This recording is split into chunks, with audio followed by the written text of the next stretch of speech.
Welcome back. We're at that time of the year where wearing a jersey is, well, it's warm. So I basically I wear jerseys when I do videos, and then I'm in t-shirts the rest of the day. And I have a whole bunch of NHL logoed up t-shirts for this weekend because it's supposed to get really hot. So don't be alarmed if I'm not wearing jerseys in every video this weekend. I'll do my best. Or I'll record them in the middle of the night. I'm debating on which way I'm going to go. I want to talk about Kent Johnson today. Now, full disclosure, I'm wearing a Cliff Ronning Canucks jersey. He never actually wore this. Doesn't matter. Kent Johnson is from Vancouver. So he's already talked about, hey, I'd like to play for the Canucks. And so if he was going to slide down to number 9, Canucks might take him. I don't know that it happens. Again, it's very unpredictable, top 9 this year. So we know Power and Beniers are going to go 1-2, and which order? Likely Power first, Beniers second. But 3 through 9, it could go in any direction. So when you look at the overall ratings, now he's number 7 on the consolidated. So again, remembering the Canucks draft 9th, it's not outside the realm of possibility he could be there because Jesper Wallstedt is the great, who knows where he's going to go in this. I haven't even talked about Edvinsson yet. Edvinsson could go as high as 2. He could go as late as 6 or 7 in the draft, right? And so, yeah, this is going to be an unpredictable draft. And I say as high as 2, even though I just said Beniers and Power should be 1-2, because there are a couple of lists I've seen Edvinsson number 2 on. So we'll see, right?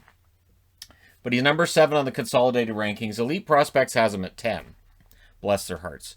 TSN has him at 8th. NHL Central Scouting has him 3rd among North American skaters. HockeyProspect.com has him ranked 4th. So, and their rankings are usually pretty good to follow and look at when it comes to who's going to fall where in the draft.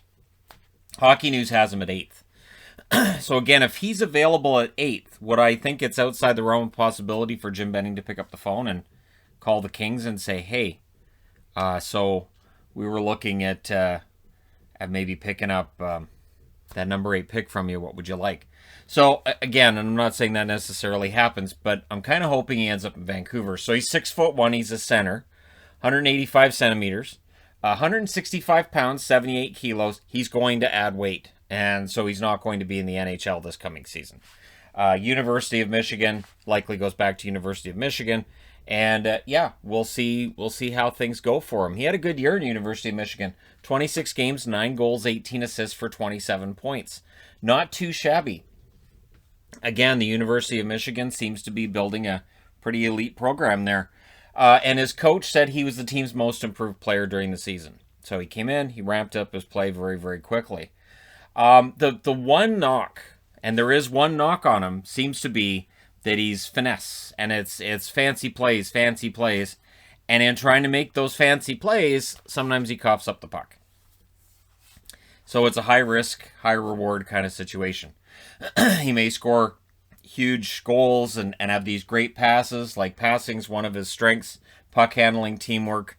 Great forward, has great chemistry with Matty Beniers, which might put some GMs off. You will see this situation with guys in junior, sometimes guys in college, where they're on a line with a really good player. And since Beniers is seen as being higher in the draft order than Johnson, you may, and I'm just saying may, find a scout, find a GM who goes, yeah, Johnson was pretty good, but he played a lot with Beniers. I wonder how he'd play with other prospects that aren't Matty Beniers, right? So the one other knock is that with all that finesse, does he need some more grit? And the question being asked by one scout was, if he gets pushed, is he going to be willing to push back? Is he going to be a guy who shies away from the physical game? And of course, when you reach the National Hockey League, you don't have much room out there if you can't take the physicality. He does have good avoidance when it comes to body checks. He's pretty good at seeing them coming and getting out of the way, but we'll see. Great hands. Puck handles really well in traffic. And so he's a high-level, highly skilled player. I don't think Vancouver can have too many of those. I'm aware that they've got centers with Miller, with Pettersson, with Horvat. you can't have too many centers either. It's easier to move a center to wing than move a wing to center. So a lot of the teams that are still playing, and I mean a lot, like there's 4 teams still playing. There are a lot of times where you'll see the 4 teams that are still playing have more than one center on the ice. And they have guys who've previously been centers playing on the wing because it's good to have multiple guys that can take a face-off. So his two-way game is progressing. The defensive side of it, he's still picking up on. Again, it's easier to teach that defensive side. He has these great hands that you can't really teach. You either have that or you don't. And his skating speed is improving. So while some of the technical side of his skating isn't all that pretty to look at, they're saying he's still pretty good. He's got it pretty well figured out on the skating side, and it is continually improving. So the things that he has that are drawbacks, which would be on the defensive side, and maybe being a little bit too pretty with the puck and coughing it up here and there, he's learning and he's changing that. So it is a fascinating prospect.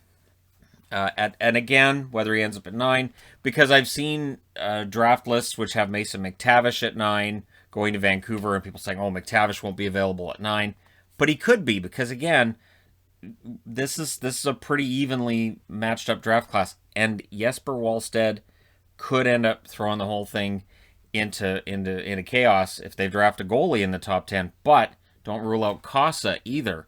I've seen draft lists that have Casa as the higher ranked goaltender. So my next video will likely be on those 2 goaltenders, comparing the 2 and trying to debate which one's probably going to go first. It'll likely be Wallstedt, but it'll be interesting to have them both on the board, and you know what the scouts are saying and who should probably end up going first.